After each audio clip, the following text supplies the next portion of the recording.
कि परमेश्वर आप बहुत महान हैं और आप सच में तारीफ के योग्य हैं। परमेश्वर आप तारीफ के योग्य हैं, आप महान परमेश्वर हैं, आप सामर्थी परमेश्वर हैं, आप लाल समुद्र के दो भाग करने वाले परमेश्वर हैं। हम जितनी तारीफ करें उतनी कम है परमेश्वर। मैं इस समय पवित्र आत्मा जी प्रार्थना करता हूं मेरे पिता परमेश्वर, जो लोगों ने इस समय दान बीज पवित्र आत्मा जी तेरी सेवकाई के लिए दिया, मेरे पिता जो लोग लगातार ऑनलाइन चर्च में पवित्र आत्मा जी विश्वास के साथ बैठते हैं, मेरे पिता परमेश्वर जो लोग आज वचन के भूखे और प्यासे हैं, पवित्र आत्मा की जिंदगियों में आज आशीष को दे, जो लोग अपनी गवाहियां भेज रहे हैं, मेरे पिता इन्हें ब्लेस करता हूं यीशु मसीह के नाम में। इस समय पवित्र आत्मा जी जो लोग इस समय पवित्र आत्मा यूक्रेन से, चाइना से, इंडोनेशिया से, पाकिस्तान से, नेपाल से, इस समय कनाडा, ऑस्ट्रेलिया, अमेरिका, न्यूजीलैंड से, ग्रीस से, जर्मनी से, इटली से, पवित्र आत्मा बेल्जियम से, और इस समय पवित्र आत्मा जी भारत के हर एक कोने से, छत्तीसगढ़, उड़ीसा, महाराष्ट्र से, यूपी से, बिहार से, इस समय पवित्र आत्मा पंजाब से, जम्मू से, मेरे प्रभु इस समय पवित्र आत्मा ऑनलाइन जुड़े हुए हैं, हैदराबाद से, झारखंड से, मेरे पिता आंध्र प्रदेश से, मध्य प्रदेश से। परमेश्वर तो इनकी जिंदगियों में कोई बड़ा काम करने के लिए जा रहा है, मैं विश्वास करता हूँ। और इसी समय पवित्र आत्मा ने ब्लेस कर हरियाणा, चंडीगढ़, दिल्ली, फरीदाबाद, मेरे पिता अरुणाचल प्रदेश को, असम को, और इसी समय पवित्र आत्मा जी त्रिपुरा को पवित्र आत्मा ब्लेस करता हूं। मेरे पिता हर एक आशीष इन शहर के लिए ब्लेसिंग को खोलता हूं यीशु मसीह के नाम में। मेरे प्रभु तेरा हाथ इनके ऊपर बना रहे यीशु मसीह के नाम में। जो तेरे वचन को सुन रहे हैं इन्हें आज आशीष दे यीशु मसीह के नाम में, आमीन। कितने लोग विश्वास करते हैं कि परमेश्वर मेरा परमेश्वर है? मैं फिर उन लोगों को बताना चाहता हूं कि आप एक बार विश्वास करें कि परमेश्वर आपका परमेश्वर है। परमेश्वर उसी दिन से आपकी जिंदगियों में बड़ा काम करना स्टार्ट करेगा। आज का टॉपिक है हमारा कि समस्याओं का अंत कैसे करें। बहुत सारे लोग दुनिया में दुखी हैं, परेशान हैं, वो अपनी लाइफ में हर तरह के अलग अलग सवाल लेकर पूछ रहे हैं परमेश्वर से कि परमेश्वर मेरी लाइफ में परेशानियों का अंत कब होगा, कब होगा, कब होगा। हो सकता है आप में से भी कोई बैठा हो और बार बार कह रहा हो मेरे कर्जों का अंत कब होगा, मेरे घर में लड़ाई झगड़े का अंत कब होगा। आज हो सकता है आप में से भी कोई बैठा हो और इसी समय बार बार कह रहा हो कि मैं हर साल फ्लॉप हो जाता हूँ, हर साल बिजनेस में फेल हो जाता हूँ। मैं उन सबको बताना चाहता हूँ कि आप फेल नहीं है, आप फेलियर नहीं है। आप आज के बाद फेल नहीं होंगे, किसी भी काम में फेल नहीं होंगे। प्रार्थना करने में, दुआ करने में, बंदगी करने में, हर चीज में आप नंबर 1 होंगे यीशु मसीह के नाम में। लेकिन आपको विश्वास करना है, पवित्र आत्मा आज रात आपकी जिंदगियों में कुछ करना चाहता है। लेकिन 4 तरह के पॉइंट मैं दिखा रहा हूं आपको कि समस्याओं का अंत कैसे करें। कम आप लिख सकते हैं अपनी किताब पर। हो सकता है आप पति पत्नी हो, आपके बीच में झगड़ा रहता हो सकता है कि आप कह रहे हैं कि आपके बच्चे गवर्नमेंट जॉब पर हो लेकिन आपके पास खाने के लिए 1 रुपया भी ना हो, वो बच्चे आपको पूछते ना हो सकता है कहता है कि आप बड़े टाइम से परमेश्वर से कोई बड़ी डिमांड कर रहे हो लेकिन आपकी लाइफ में कोई भी अब तक ऐसी बात पूरी ना हो रही हो जिस कारण से आप निराश हो और इसी समय बहुत टेंशन में हो। घर में आप क्लेश के अंदर बैठे हो और आप कह रहे हो कि सच में कोई परमेश्वर नहीं है। हो सकता है आपके मनों में, आपके विचारों में लोगों ने, आपके रिश्तेदारों ने कहना शुरू कर दिया हो, लेकिन मैं उन सब बातों का अंत करूंगा आज यीशु मसीह के नाम में। पवित्र आत्मा कहता है कि मैं उन सब बातों का अंत करूंगा, उन समस्याओं का अंत करूंगा जो आपके माइंड में चल रही हैं, जो आपके विचारों में चल रही हैं। परमेश्वर का आत्मा उनका अंत करना चाहता है। परीक्षा में, बाइबल कहती है कि परीक्षा में खड़े रहें। अगर आप परीक्षा में खड़े रहेंगे तो पवित्र आत्मा आपके लिए खड़ा रहेगा। आप अपने अंदर पॉइंट्स को लिखो, आज परीक्षा में खड़े रहें, प्रार्थना में भागे ना। कहता है कि अगर आपके जीवन में परीक्षाएं आ रही हैं बार बार, वो परीक्षाएं आपकी जीत के लिए, आपकी हानि के लिए नहीं, आपकी लाभ के लिए। परीक्षा में खड़े रहें। कह रहा बस क्या करें, प्रार्थना से भागे नहीं। मतलब जब आपका मन करेगा परीक्षा में कि मैं प्रार्थना ना करूं, और शैतान यही चाहता है कि आप प्रार्थना ना कर पाएं, और घर में इकट्ठे होकर प्रेयर करें। जितना ज्यादा आप परीक्षा आती है उसको खत्म करने के लिए आपको एक चैन प्रेयर करनी पड़ेगी। आपको कह रहा कि इकट्ठे होकर प्रार्थना करना पड़ेगा।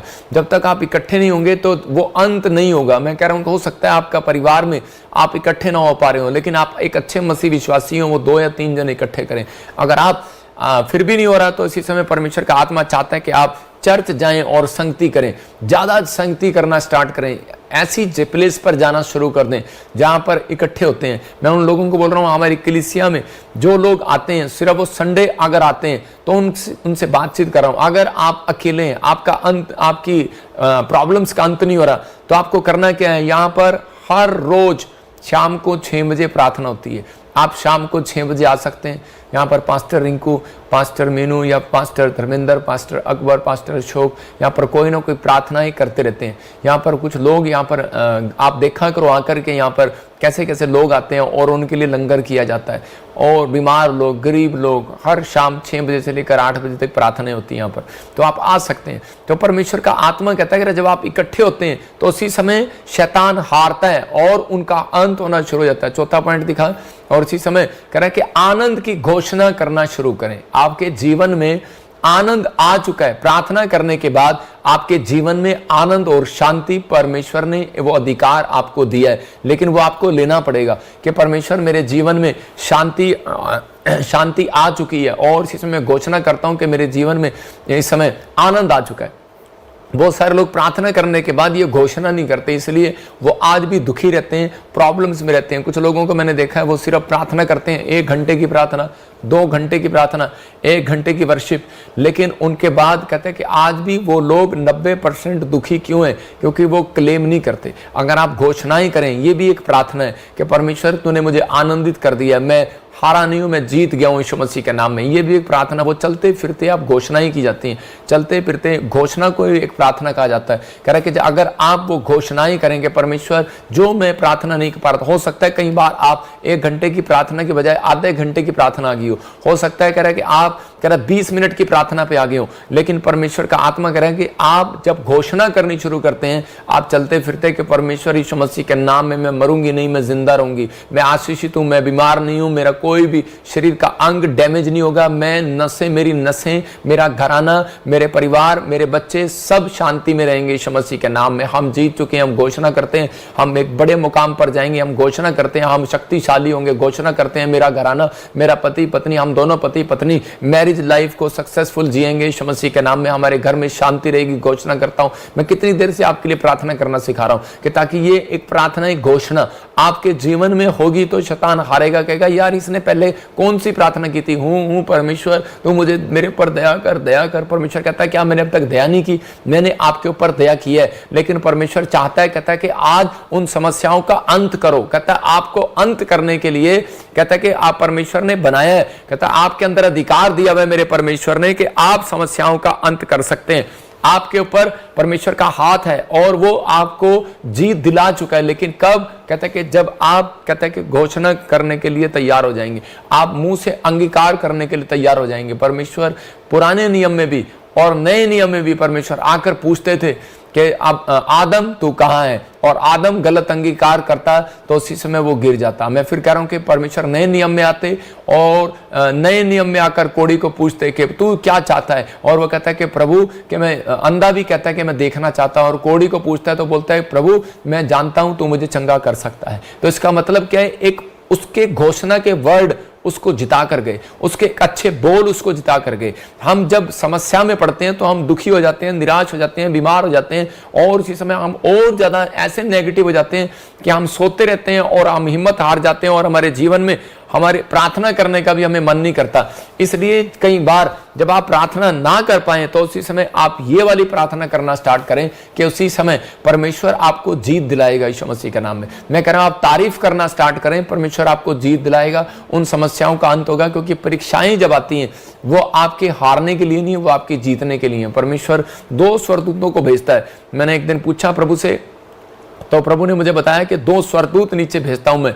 जब कोई व्यक्ति परीक्षा में पड़ता है तो उस समय एक व्यक्ति जो होता है, कहता है वो निराश हुआ पड़ा होता है, तो उसी समय परमेश्वर देख रहे होते हैं कि अब ये परीक्षा में, दुख में और ये परेशानी में अपनी उठ कर आएगा मेरे पास कि नहीं आएगा। एक व्यक्ति पड़ा रहता है लेकिन उसका मन अंदर से प्रभु में रहता है, लेकिन ऊपर से वो दुखी रहता है, मन करता रहता है, डरता रहता है कि कहीं मैंने परमेश्वर को छोड़ दिया, मेरे साथ नुकसान ना हो जाए। तो परमेश्वर ऐसे व्यक्तियों को, लेकिन कुछ लोग निराशा में होते हैं लेकिन फिर भी वो कह रहे होते हैं अंदर अंदर कि नहीं परमेश्वर मेरे साथ है। तो पवित्र आत्मा कह रहे हैं आप अंदर कह रहे हैं लेकिन अंदर से परमेश्वर सुन रहा है, शैतान नहीं सुन रहा। क्योंकि बाइबल में लिखा परमेश्वर आपके मनों को जांचने वाला परमेश्वर है। तो मनों को परमेश्वर जानता है, शैतान नहीं जानता। आपकी पत्नी नहीं जानती, आपके बच्चे नहीं जानते, आपका पास्टर नहीं जानता, आप जानते हैं और परमेश्वर जानता है। इसलिए परमेश्वर चाहता है कि आप ऐसे क्लेम करें, ऐसी बातें मुंह से निकालें। मैं कह रहा हूं सारा दिन हम ऐसी बातें निकालते हैं, निराशा, मेरा क्या होगा, मैं कहां जाऊंगा, हम ऐसा सोचते हैं। लेकिन परमेश्वर का आत्मा कहता है कि हम ऐसी बातें आज से मुंह से निकालना शुरू करें। 15 मिनट्स आप ये वाली प्रेयर करें, फिर से आप मेरे साथ कर सकते हैं। परमेश्वर, मैं तेरा धन्यवाद करता हूं कि तूने मुझे चुना, मुझे नाम लेकर बुलाया। मैं तेरा धन्यवाद करता हूं इस दुख के लिए भी। मैं धन्यवाद करता हूं परमेश्वर तेरा कि तूने मुझे क्रूस पर शांति दी है। तूने मुझे सच में परमेश्वर अपने लहू से मुझे जिंदगी दी है। मैं धन्यवाद करता हूं परमेश्वर, इन निराशाओं में, चिंताओं में भी पवित्र आत्मा तू मेरे साथ खड़ा है। मैं धन्यवाद करता हूं पिता परमेश्वर, जब तूने मुझे पहले नहीं छोड़ा, अब भी नहीं छोड़ेगा। मेरा परमेश्वर जिंदा है और वो मेरी जिंदगी में काम करेगा, और मैं जीत चुका हूं। मेरा घराना जीत चुका है। मैं बिजनेस में हारूंगा नहीं, जीतूंगा। इस साल मेरा कर्जा उतरेगा। घोषणा करता हूं, उतरे ना उतरे आप घोषणा तो करो। अरे भाई, बच्चा हो ना हो, आप घोषणा तो करो कि परमेश्वर मुझे बेटा दे चुका है। यीशु मसीह के नाम में घोषणा करता हूं, घोषणा करता हूं कि मेरा बिजनेस डबल होगा। मेरे बच्चे के कान जो भी गूंगा बह रहा है वो खुल चुके हैं, जो लंगड़ा है वो चल रहा है। ऐसी ऐसी बातें बोलो जिस चीज से आप परेशान हो। हार्ट में प्रॉब्लम है, आप बोलो कि मुझे कोई हार्ट में प्रॉब्लम नहीं है, मुझे कोई प्रॉब्लम नहीं है। परमेश्वर का आत्मा कहता है वो समस्याओं का अंत करता है एक व्यक्ति। अगर आप परीक्षा में स्थिर रहेंगे और ठहरे रहेंगे, भागेंगे नहीं, तो परमेश्वर आपकी लड़ाई को जीतने के लिए स्वर्गदूत भेजेगा। लेकिन कुछ लोग अपनी लाइफ में वो खुद हार जाते हैं और इसलिए स्वर्गदूत उनकी हेल्प नहीं करते। याद रखना, स्वर्गदूत उनकी हेल्प करते हैं जो खुद अपनी हेल्प कर सकता है। अगर आप प्रार्थना करने में भी अपनी हेल्प नहीं कर सकते तो परमेश्वर कभी कोई हेल्प नहीं करेगा। अगर आप क्लेम करने में, आप एक अच्छी बात मुंह से निकालने में भी हेल्प नहीं कर सकते अपनी, तो परमेश्वर नहीं करेगा। आप कितने भी पेशेंट क्यों ना हो, कितने बीमार क्यों ना हो, लेकिन आप बहाना ना बनाएं। क्योंकि यूहन्ना की किताब 5वें अध्याय में मैं पढ़ रहा था एक जगह पर, तो वहां पर बाइबल बताती है कि 5 के 5 में वहां पर देखते कि यीशु मसीह उसके पास आया। लिखा वहां एक मनुष्य था, 38 साल का पेशेंट था। कह रहा कि उस व्यक्ति के पास 5 के 5 में लिखा वहां एक मनुष्य था जो 38 साल से बीमारी में पड़ा था। कितने साल से? 38 साल से। लेकिन ये बहाने थे इसके पास, सिर्फ बहाने। परमेश्वर, मेरी मदद करने वाला कोई नहीं है, मेरी मदद करने वाला कोई नहीं है। क्या बहाना लगा रहा है यहां पर ये? जब यीशु मसीह उसके पास आए तो उसके 6 में लिखा, कह रहा कि यीशु ने उसे पड़ा हुआ देखकर, उससे यह जानकर कि वह बहुत दिनों से इस दशा में पड़ा है, उससे पूछा। देखो, क्या यीशु मसीह जानते नहीं है कि कितने साल से पड़ा है? ये लिखा वहां पर, यीशु मसीह जानते हुए भी। लिखा यीशु ने उसे पड़ा हुआ देखकर और जानकर कि वह बहुत दिनों से इस दशा में पड़ा है। इसका मतलब उसको मालूम था कि वो कितने दिनों से परेशानी में पड़ा है, कितने दिनों से तकलीफ में पड़ा है, कितने दिनों से वो प्रॉब्लम में है। क्या परमेश्वर नहीं जानते आप कितने दुख में, कितनी प्रॉब्लम में, कितनी समस्या में? आपका पति कैसे बात करता है, आपकी पत्नी कैसे बात करती है? क्या आपके विचारों में आ रहा है कि मैं आज चर्च को छोड़ दूं, पति को छोड़ दूं, क्या मैं वहां चला जाऊं, क्या मैं इधर चला जाऊं, क्या मेरा बिजनेस नहीं चल रहा? हो सकता है आप आदमी हो और आप कह रहे हो कि मैं अपने परिवार का खर्चा नहीं उठा सकता, मैं जहर खा लूं, मेरा कर्जा नहीं उतर रहा, मेरा घर नीलाम होने वाला है, मैं सब कुछ बेकार हो चुका है। हो सकता है आप बीमार हैं, आप कह रहे हैं कि मेरे बच्चों का क्या होगा, मैं मर गई तो क्या होगा? परमेश्वर का आत्मा कह रहा है कि आपके बारे में परमेश्वर अच्छे से जानते हैं, आप डरे नहीं। परमेश्वर आपसे प्यार करते हैं। वो कह रहे हैं कि वो उस व्यक्ति के पास आया जो निराश था, उस व्यक्ति के पास आया जिसकी कोई मदद करने वाला नहीं था। वो उसके 38 साल के पेशेंट के पास आया जिसका कोई नहीं था, जिसकी कोई मदद करने वाला नहीं था, और उसी समय कोई उसको चंगाई का मार्ग नहीं मिल रहा था, क्योंकि उस कुंड में जो पहले कूद जाया करता था वो चंगा हो जाया करता था। तो उसको उसी समय रिश्तेदार, उसके लोगों के परिवार के लोग उसे पकड़कर उसे कुंड में ले जाया करते थे। लेकिन यहां पर ये ऐसा पेशेंट था जिसकी मदद करने वाला कोई नहीं था। और उसी समय ये क्या कह रहा है? कहता है उससे पूछा, तू क्या चंगा होना चाहता है? तो उसी समय क्यों ऐसा सवाल किया परमेश्वर ने उससे? मैं आज आपको बता रहा हूं, समस्याओं का अंत आपका बाप नहीं करेगा, आपकी मां नहीं करेगी, मेरा परमेश्वर नहीं करेगा, जब तक आप अपनी हेल्प खुद नहीं करेंगे। आपको अपनी हेल्प खुद करनी पड़ेगी। परमेश्वर उसकी मदद करने आते हैं। कहता है कि जो खुद अपनी हेल्प करते हैं। मैंने बताया आपको कि परमेश्वर चाहते हैं, इसलिए पूछ रहे थे क्या तू चंगा होना चाहता है? तो उसी समय परमेश्वर ने उससे बार बार जब ये क्वेश्चन किया, मैं जब इस हेडिंग को पढ़ता हूं तो बार बार हैरान होता हूं कि परमेश्वर क्यों पूछ रहे हैं उससे। उसको मालूम है कि 38 साल से वो बीमार पड़ा है। परमेश्वर पूछ रहे हैं क्या तू चंगा होना चाहता है? तो हो सकता है आप बीमार पड़े, आप कर्जे में हो और आप मुसीबत में हो, आपके घर में कलेश हो, आप दुखी हो, लेकिन आपके बच्चे आपका कहना ना मानते हो। लेकिन परमेश्वर आपसे पूछ रहे हैं क्या आप चंगा होना चाहते हैं? आप कहेंगे हाँ होना चाहता हूं। 38 साल का पेशेंट भी ऐसा ही कह रहा था कि मैं होना चाहता हूं, लेकिन मेरी मदद करने वाला कोई नहीं है। लेकिन यहां पर क्या लिखा? 7 में लिखा, उस बीमार ने उसको उत्तर दिया, हे प्रभु, मेरे पास कोई मनुष्य नहीं है कि जब पानी हिलाया जाए तो मैं मुझे कुंड में उतारे, परंतु मेरे पहुंचते पहुंचते दूसरा मुझसे उतर जाता है। यीशु ने सुन रहे हैं मेरी बात? उसको कहा कि यहां पर ये व्यक्ति क्या कह रहा है, कहता है कि परमेश्वर मेरी मदद करने वाला कोई नहीं है, दूसरा मुझसे पहले उतर आता है। इसका मतलब कह रहा है कि मेरी मदद करने वाला कोई नहीं है। ये बताना चाहता है परमेश्वर को मेरी हेल्प करने वाला कोई नहीं है। और परमेश्वर चाहते हैं कि आपकी हेल्प करने वाला कोई ना हो, आपकी मदद करने वाला कोई ना हो,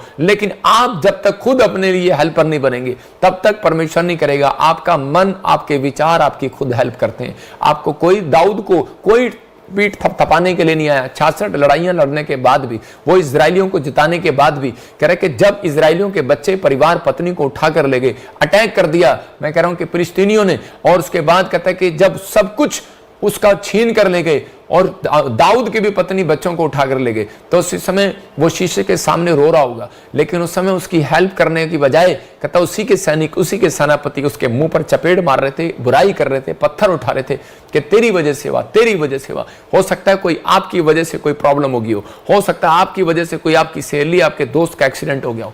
मैं कह रहा हूं कि हो सकता है कि वो आपके घर वाले, उसके घर वाले दोष लगा रहे हो आपके ऊपर, एक दूसरे के ऊपर, लेकिन हो सकता है कि आपकी वजह से कोई ऐसा काम हो गया और आप प्रॉब्लम में हो, लेकिन परमेश्वर का आत्मा कह रहा है, कहता आपकी पीठ ऐसे समय में कोई थपथपाएगा नहीं। जब समस्याएं आती हैं उसका अंत कहता है आपको खुद करना पड़ेगा। लेकिन आज ये वचन आपको इसलिए दे रहा हूं कि ताकि आज आप खुद हेल्पर बने। आपकी कोई मदद करने वाला नहीं है तो आपको इसी समय अपने कंधे पर शाबाशी की पीठ थपथपानी है, क्योंकि आज कोई नहीं, आज स्वर्गदूत आएंगे। और जब आप अपनी हेल्प के लिए विचार निकालते हैं, मैंने क्या घोषणाएं, इसका मतलब वो चौथा पॉइंट मैंने जो आपको बताया कि आप कहो कि मैं आनंदित हूं परमेश्वर में, मैं आनंदित हूं, आनंद की घोषणा शुरू कर दो, जीतने की घोषणा शुरू कर दो। हेल्प मेरी हो चुकी है स्वर्ग से, घोषणा शुरू कर दो। परमेश्वर के स्वर्गदूत आ गए हैं, घोषणा शुरू कर दो। ये प्रार्थना ये कौन कर सकता है? ये वो कर सकता है जो अकेला पड़ गया हो, वो इस घोषणा कर सकता है जो अकेला पड़ गया। उन लोगों के लिए प्रार्थनाएं हैं जो हार चुके हो, तो उसी समय उनको ये घोषणाएं करनी है कि परमेश्वर तू मेरी जिंदगी में काम कर, और मैं हारा नहीं हूं, मैं जीतूंगा यीशु मसीह के नाम में। मैं कह रहा हूं, मैं 8वीं क्लास से मैं 10वीं तक मैंने जब पढ़ाई किया, मैं कह रहा हूं कि बहुत सारे लोग जो हैं कि मुझे बार बार टॉर्चर करते थे और मैं पता नहीं कैसे जिंदगी में पास हुआ, लेकिन मैं बहुत अच्छे नंबरों से पास हुआ। मैं आपका परमेश्वर का धन्यवाद करता हूं। उस समय मैं उसको जानता भी नहीं था, लेकिन परमेश्वर मुझे अच्छे से जानता था। इसका मतलब उन दिनों में भी कोई था मेरी मदद करने वाला। मैं परमेश्वर को नहीं जानता था, मैं किसी भगवान को मानता नहीं था, लेकिन मैं कह रहा हूं कि उन दिनों भी परमेश्वर मेरे को जानता था। लेकिन उस समय में मैं अगर थक जाता, हार जाता, तो मैं अपनी लाइफ में कुछ ना कर पाता। मैं कह रहा हूं परमेश्वर उनकी भी मदद करते हैं, जो कभी नास्तिक लोग हैं उनकी भी मदद करते हैं कई बार। लेकिन आपको इस बात के लिए समझ लेना है कि जब आप परमेश्वर के जन हैं, तो उसने क्या कहा, उसने कहा चिंता करके ये नहीं कहना हम क्या खाएंगे क्या पिएंगे, जब मैं आकाश के पक्षियों को देखूं उनसे कितना प्रेम करता हूं। तो कह रहे जब मैं उनकी मदद कर सकता हूं तो तुम्हारी मदद क्यों नहीं करूंगा, क्योंकि तुम प्रार्थना करने वाले लोग हो, तुम यीशु का नाम लेने वाले लोग हो, तुम परमेश्वर का भय मानने वाले लोग हो, तुम चर्च में आने वाले लोग हो। अगर तुम परमेश्वर के राज्य में आने के बाद भी निराश हो जाते हो और आपकी समस्याएं बढ़ जाती हैं, तो परमेश्वर कह रहा है कि समस्याओं का अंत करने की चाबी भी मैंने आपको दी हुई है। ये 4 पॉइंट्स मैंने आपको दी। आपको भागना नहीं है, बस आपको भागना नहीं है, परीक्षा में खड़े रहना है। यहाँ पर ये आदमी क्या कर रहा था, लकवे का मरीज, के देखो फिर इसी के 5 के 5 में क्या लिखा, 6 में क्या लिखा, वहां पर यीशु मसीह से खुद पूछते हैं क्या तू चंगा होना चाहता है, क्या तू चंगा होना चाहता है। हो सकता है परमेश्वर यही सवाल आपसे कर रहे हो आज मेरे द्वारा, क्या आप चंगा होना चाहते हैं। लेकिन हो सकता है कि आप में से कोई ऐसा व्यक्ति हो जो चंगा होना चाहता हो, लेकिन परमेश्वर फिर भी आपसे सवाल कर रहे हो क्या तू चंगा होना चाहता है। क्योंकि परमेश्वर जानते हैं आपकी कमजोरी को। परमेश्वर जानते हैं कि एक व्यक्ति आलसी हो जाता है कई बार व्यक्ति प्रार्थनाएं करना बंद कर देता है, कई बार उसके नेगेटिव बोल शुरू हो जाते हैं। इसलिए परमेश्वर से पूछ रहे थे, कह रहे थे कि तू आलसी हो गया है, तू बहाने मारने लगा है और तू हिम्मत हार गया। क्योंकि ये व्यक्ति जो था ये हिम्मत हार गया था और कहने लगा था कि अब कोई चंगाई नहीं होने वाली। इसने अपने मनों में ऐसा विचार कर लिया था अब तो भीख मांगना अच्छा है, और ये वहां पर बैठकर भीख मांगा करता था। मैं कह रहा हूं इसका 1 नहीं 2 पैसे के बोरे इसके भर चुके थे, इतना पैसा इसने मांगा। लोगों से बैठ कर भिखारी की तरह करता रहा और लाचार होकर ये हार मान चुका था। परमेश्वर उन लोगों की कभी मदद करने नहीं आते। अगर आप चाहते हैं कि 5 साल बीमार रहे या 38 साल बीमार रहे, इतना गैप आप अपनी जिंदगी में क्यों करना चाहते हैं? क्योंकि परमेश्वर सिर्फ एक बात चाहते हैं आपसे कि आप में से कोई भी जन यहां पर बैठकर विश्वास करे कि पवित्र आत्मा मेरी जिंदगी में काम कर सकता है। आप हिम्मत ना हारें, आप विश्वास में आगे बढ़ें। परमेश्वर आपको बढ़ाना चाहता है और आपको आशीषित करना चाहता है। ये कई बार परीक्षाओं में आपके अंदर जब विचार आते हैं तो उसी समय हम हारने लगते हैं। ये व्यक्ति हार जाता, लेकिन उस दिन भी अगर ये मुंह ना खोलता, लेकिन इसने मुंह खोला परमेश्वर के सामने और इसने कहा परमेश्वर मेरी मदद करने वाला कोई नहीं है। और पवित्र आत्मा ने इसको यहां पर कहा उठ अपनी खाट उठा और चल फिर। यहां पर उसने क्यों कहा उठ खाट उठा और चल फिर? क्योंकि वो जानते थे मैं इसको प्यार से कहूंगा इसकी समझ में नहीं आएगा, इसलिए यीशु मसीह ने उसको वहां पर डांट लगाई। उसको कहा उठ अपनी खाट उठा और चल फिर। इसको पुचकारना चाहिए था यीशु मसीह को बहुत प्यार से, आ मेरे बेटे तेरी मदद करने वाला कोई नहीं है,